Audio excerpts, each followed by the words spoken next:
All right, here we are again, the Province Mortgage Associates podcast. My name is Don Wilson, Marketing Director with our mortgage company, and I am so happy to be here today. The sun is shining and we're inside.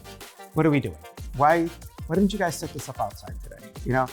But we're here with Senior Mortgage Advisor Pat Baldwin, and I'm not going to make her try to say her NMLS number again. We've done that joke a few times. But by the end of this year, she is not going to have it memorized. She promised. Nope. Right.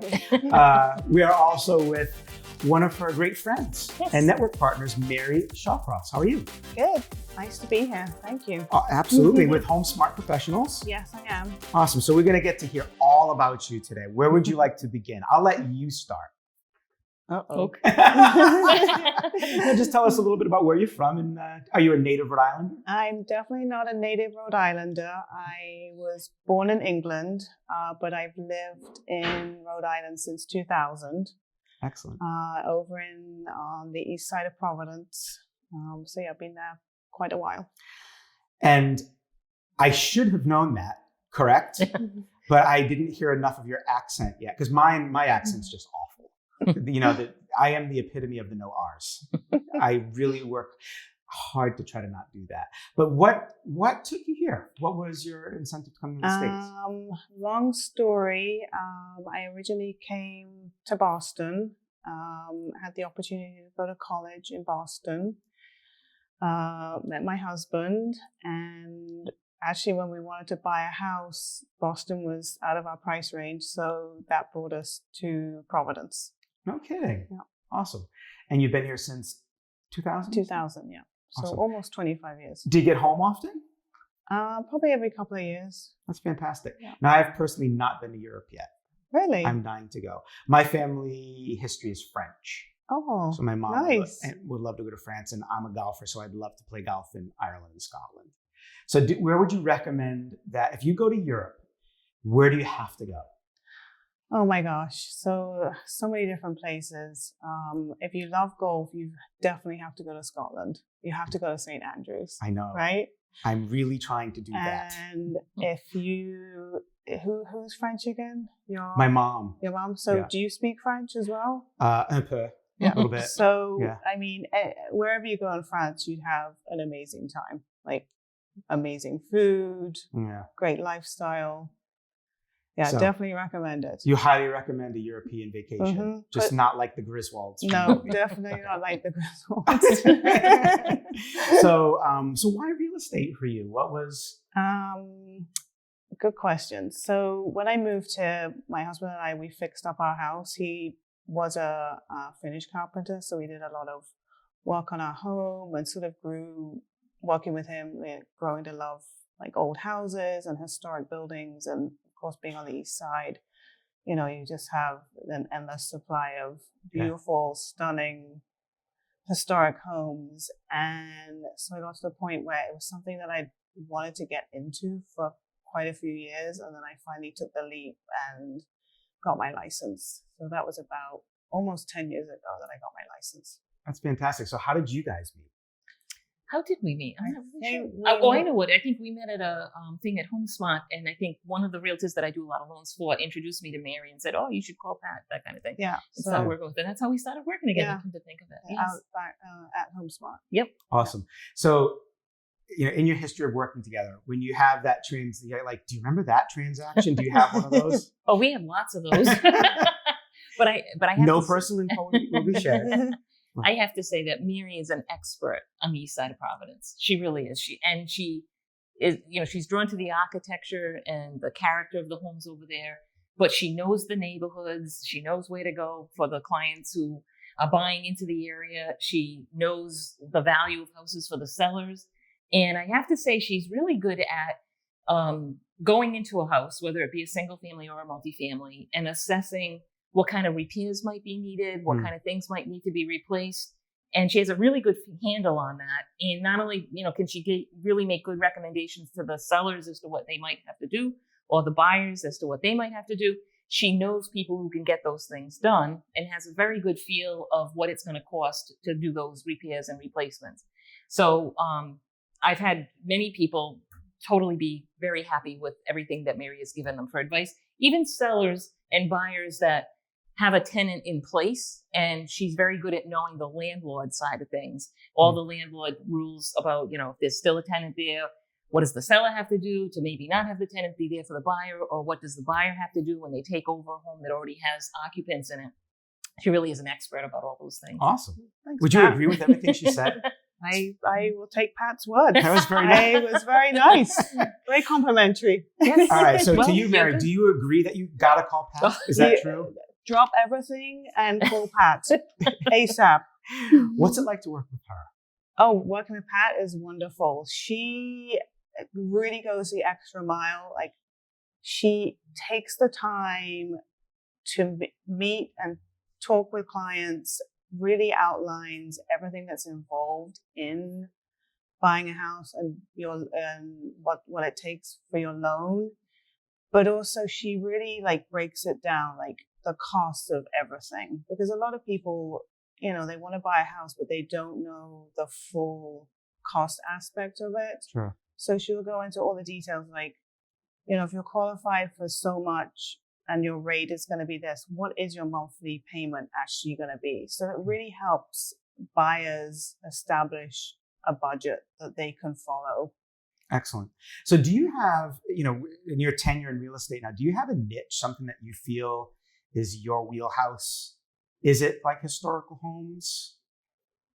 So I'd say, yeah, at the end of the day, my passion really is the older historical homes. And also something else I really enjoy is helping homeowners who've been in their homes for a long time and maybe are looking to downsize, and helping them navigate through that process as well. Because that can be a big challenge for a lot of people, especially if they've lived in a house for a few decades, and helping them understand and make a plan of how to go from maybe a larger home to a smaller home as well.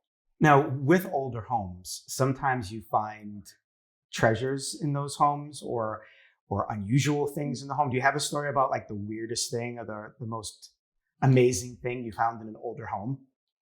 All I can think about are like ghost stories. So you have ghost stories. I haven't come across any, but there definitely been the ghosts sellers, of the stories. Yeah, there are definitely sellers who may lead you to believe that maybe they have a ghost in their house or would want to have a ghost in their house. So is it a good thing to sell an accompanying ghost, or does it make it a hurdle to overcome? Never come across it, but I would be led to believe it could be a good thing. Yeah. If they're like Casper, the friendly ghost, it would be nice. Did I just show my age there? Casper, it's not. We all know who Casper is. We all know who Casper is. All right, that's good. Okay. All right, got that done. And he's very friendly. So, look, I'm going to ask you guys to quickly give us something positive right now, because I think those of us who've been in this industry for quite some time, we're sick of talking about how difficult it is, knowing that things are cyclical and it will get better. But let's lift people up right now, buyers and or sellers. What would you guys say? Do you want me to go first? You go ahead. Okay. I think that people should keep in mind that even though interest rates are high right now, they will come down eventually. And I think that staying in the market now is a better thing, because once you secure the house that you like, that house will, like, once it's sold, it's not going to be on the market again. If you wait for rates to come down, there will be more buyers that have been sitting on the sidelines to compete with. Mm-hmm. So you're actually better like securing the house and then just planning on refinancing later. And I've had a lot of people that, you know, even when rates were like, say, in the low sixes, they thought, oh, I should never spend that much. And who would have thought that they would get in the sevens? And they're very glad that they did it. Sure. And they know that eventually they'll be able to refinance. So I don't think it's a bad market. I think there's going to be more inventory coming on because they've been approving a lot of condo building. Agree. And some single family building, not enough. But I think they're removing some of the obstacles for people. I think they're also adding accessory dwelling units as living area, which will hopefully help the renter situation where rents won't keep going up as crazy as they have been. Yep. But the bottom line is, if someone is worried about where they're going to live, it's a good time to look. If they can afford to buy, like, know that they buy now with a certain mortgage payment, and it's only going to get better in the future when rates come down eventually. You agree? Lift us up, Mary. Yeah, I agree with Pat. I'd also say, yeah, the rates, they have been rising steadily for the last 5 years or so, maybe longer. Well, after the pandemic, yeah. So it's Yeah. like, and that was all having to do with economic policy. It wasn't a bad thing that rates had to go up, but it's to try to control inflation. And it's hopefully a temporary fix. In the 12 years prior to the pandemic, which basically you all know about that. Yeah. The rates were pretty much between 4.5 and the low 5s for 12 years. Yeah. So that is conceivable. So they're going to come down, and people are going to probably refinance many times and have lower payments every time they refinance. Fantastic. All right, I'm feeling good. One final question. You guys ready? Okay. I am not going to give you $1 million, but if I were, what would you spend it on right now? Mary? Oh my gosh. Probably, so I really like to garden. So all I can think of is like open space, gardening, more community gardening. All right. Good. I love it. Lots of flowers for $1 million. Yeah. Yes. It's a lot of flowers. Yes.